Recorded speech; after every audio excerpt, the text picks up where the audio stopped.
I can feel my personal identity dissolving, perhaps a bit too quickly, given the situation I'm in. So, if I had to elaborate on what I'm trying to say, I'm living with my mother and father right now because of how Kundalini awakening has taken over my life. And as the days pass, I'm realizing that I'm going to have to get out of this home and find somewhere else because, them seeing their son and not seeing the identity in their son is really going to crush them because my mother has a very sensitive heart and she's very attached to me. And same with my father. The reason their marriage hasn't dissolved is because I came to life and they were super attached to me. And this has a lot to play in my own Kundalini awakening activation as well. So I'm having such a hard time navigating how I should do this. Uh, and I my finger got swollen a week back, and I had to take antibiotics. So I didn't know how this would influence the Kundalini awakening, but it really slowed it down, and it allowed me to actually sit with this thought. But then I realized my gut instincts started to fade away as well. So I was left with only my mind, and I couldn't feel into my gut as to how I should proceed. And so right now I'm in this place where I'm quite confused. And yeah, hopefully I made sense. And Hmm. Yeah, Layden, thank you for being here. Thank you for being here. it's my pleasure. Thank you. Yeah, it sounds like the ego dissolution or the identity dissolution, when we speak about the idea of perhaps the little me or our story, we begin to cling to it less, or we begin to see through it, or we begin to see that it's not who we are. I don't think that can happen at an appropriate pace for anybody. It always is happening too fast because the part of us that wants it to slow down is that ego identity, right? So within any context for anybody, it's not necessarily ideal. It's going to be turbulent, it's uncomfortable at times, it's uncertain. We're moving into the unknown essentially here.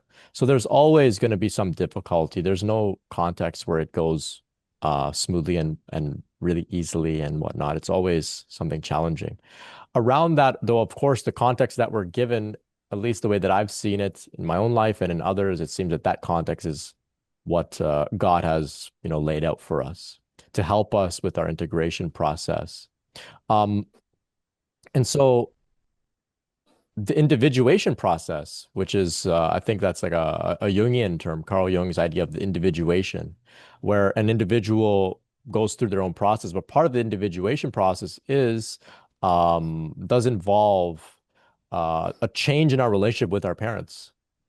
Does involve a change in our relationship with our parents. So for some, typically that means, leaving the nest, for example, which is a scary thing to do. It marks a big transition, a big transformation. And for you, it's obviously coinciding with your awakening process, which makes it doubly challenging, but so much opportunity for significant growth and development there as well.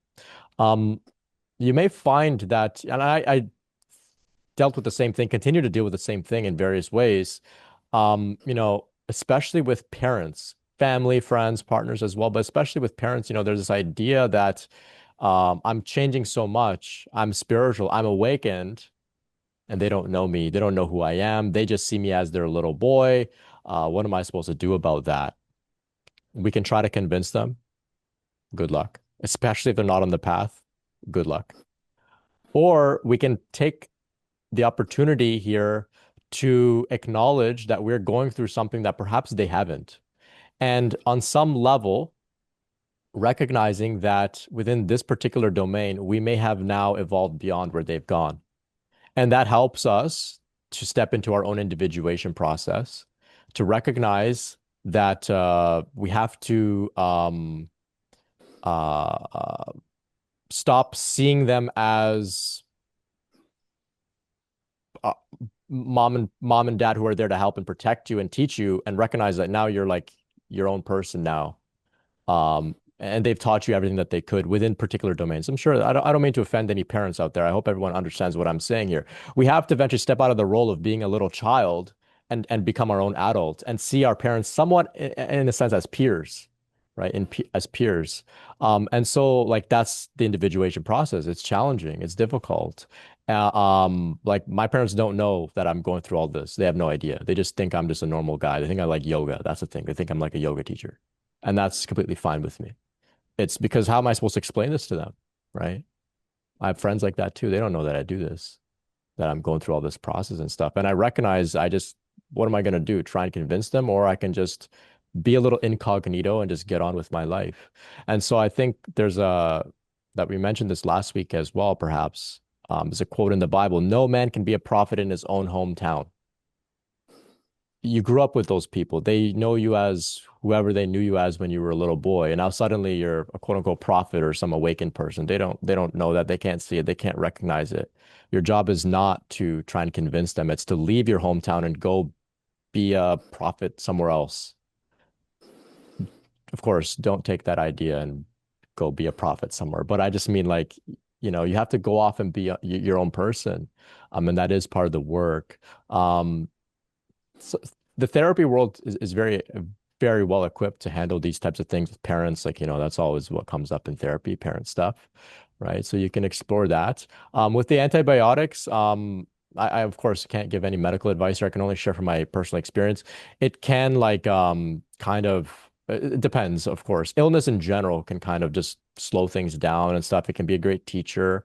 I know that for myself, um, having fevers would put me in a sort of delirious state where I would just kind of leave my body and be sort of very spaced out and head based, and not have a connection with my gut like the way you're describing, not have a connection with my body in that way, almost like sort of dissociative state. If there's too much pain in the body or something, it can happen. But over time, I hope that you start to feel better and you can come back into the body, recognizing that yes, our ego dissolves, our identity may dissolve, we let go of our story, but somehow paradoxically, the work is to somehow embody the transcendent as the people that we are, as the individuals that we are. That's the paradox. Can we be empty space in this body? Can we be transcendent, pure consciousness, and also simultaneously show up as a human being in the world, as a son, a father, a parent, a friend, whatever? Can we do that? That's where the work is. That's the walk on the razor's edge of the journey. It's not black and white. It's both. It's both. So I hope that can mean something to you. Yeah, it made a lot of sense, Brent. And can I add a small thing, if that's okay, if Hmm. we have the time? Yeah, go ahead. You mentioned how your parents don't know that you're going through this and that you're a yoga teacher. So that makes me wonder, uh, are you still in contact with them, or do you ever meet up with them? And how does that influence them seeing you the way you are now? Because these are doubts that I've had.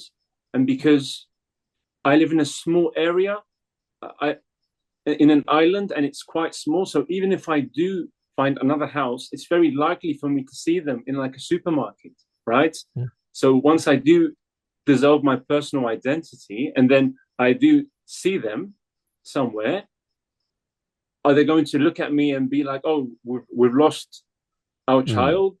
Or yeah. because I'm in a place where I do need their financial support, Mhm. perhaps they may not be there for me emotionally because of Yeah. what I'm going through. But Yeah. yeah, this is Yeah. like a Yeah. yeah.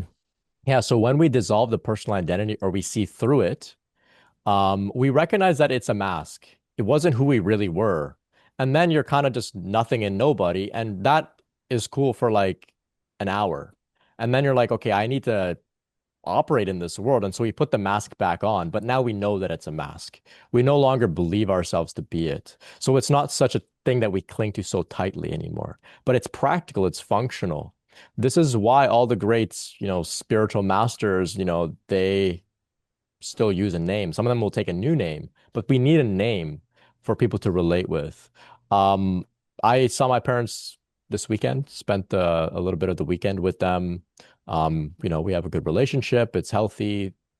They feel like, yeah, I'm a little bit weird and do some weird stuff, but they're like, hey, like, what are we gonna do about him? And just leave me alone, about that stuff. They can talk to me about anything, and I've developed enough skill with my language and whatnot to describe what's necessary. But they're not too into this stuff, so they don't even know what they would even ask. They just say, "Oh, he likes meditation. Sometimes he goes on retreats and he does yoga, and like that's about it. That's the way they see it. If they come to my place, they see like a statue of the Buddha, and they're like, "Oh yeah, he likes the Buddha," and like it's about it, right? So that's just how I've kind of set it up, and you can. But it took time to figure out how to find such a balance. In the beginning, you want to awaken everybody because you're like, I care about my parents. I've had such significant shifts in my awakening. I want this for everybody. And then eventually they push back and they're like, you're losing your mind. And then eventually you realize I got to keep this to myself. Fortunately, we have the internet where we can share and open up about this and whatnot, right? And so those are some ways of exploring it. And maybe, what comes to mind is you can look into the story of Sri Ramana Maharshi. He had the significant awakening.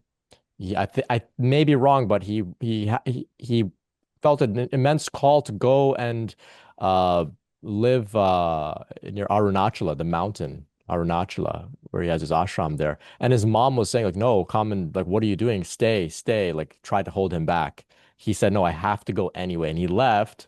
And eventually, towards like the latter part of his mother's life, like his mother was like a devotee of him or something like that. I don't know the full details. Just look into Ramana and his relationship with his mother, and you'll be able to see that there was some significance there that maybe you can relate with a little bit. Yeah.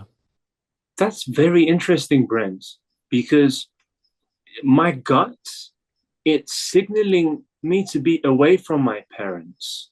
So I do not know if this is like a permanent thing or like a temporary thing. So I read that as like, oh, this is going to be the case now. And Mm. so Yeah. I have to like Hmm. make sure I plan everything perfectly because if this is the last time I'm going to see them, because my gut is signaling me to be away from them. I'm not sure if this is for me to process some things or if Yeah. it's like a signal saying that, okay, like this may be your Mm. last few weeks Yeah. with them. So maybe if you have any Yeah. idea Yeah. on that, I would really appreciate it. Explore. And I'm sorry if I'm taking a lot of time, No, by the no, way. no, no, that's okay. I think this is meaningful conversation. Explore the hero's journey, where the hero has to leave the known world. He has to leave his village, his home, to go on an adventure into the unknown. And you will know that the hero's journey doesn't end where he's in the unknown. He returns back into the known world. He returns back into the village or back home, now transformed, now different. And often the people that he returns to recognize he's no longer the same. And so they treat him differently. So this is the hero's journey is your journey. It's our journey. It's the journey of this process. It's all that's really happening here in life. So explore the hero's journey and recognize that you are the hero. You can find out where you are on that map and and use that as a guidepost. Joseph Campbell's work, very, very powerful stuff. Yeah. Okay. Thank you so Okay. much, Layden. Appreciate it. Thank you so much, Brent. Thank you.